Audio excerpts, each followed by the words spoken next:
Mga kapuso, asahan pa rin ng maulang panahon bukas. Sa latest bulletin ng Pag-asa, huling namataan ang sentro ng bagyo sa coastal waters ng Bacnotan, La Union. May taglayang lakas ng hangin na 95 kilometers per hour at bugsong aabot sa 145 kilometers per hour. Babagal ang pagkilos nito habang palapit sa Lingayen Gulf.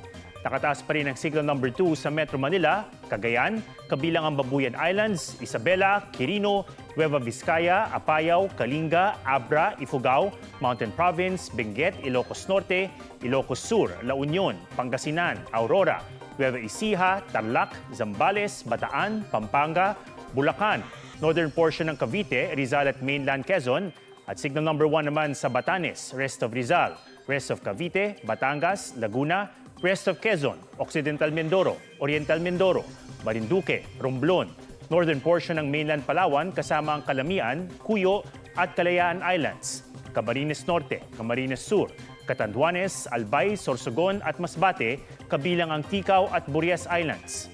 Signal number 1 din sa Aklan, Capiz, Antique kasama ang Caluya Islands, Iloilo, Bantayan Islands, western portion ng Northern Samar at northern portion of Samar.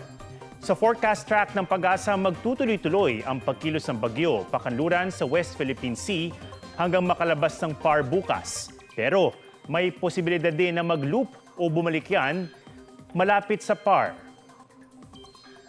Sabi po ng Pag-asa dahil yan sa isa pang LPA na isa ng bagyo. Huli ang nakita 2,045 kilometers east ng northeastern Mindanao. Bukod dyan, may isa pang LPA na halos katabi lang nito. Pero sa ngayon, pababa ang tsansa nitong maging bagyo.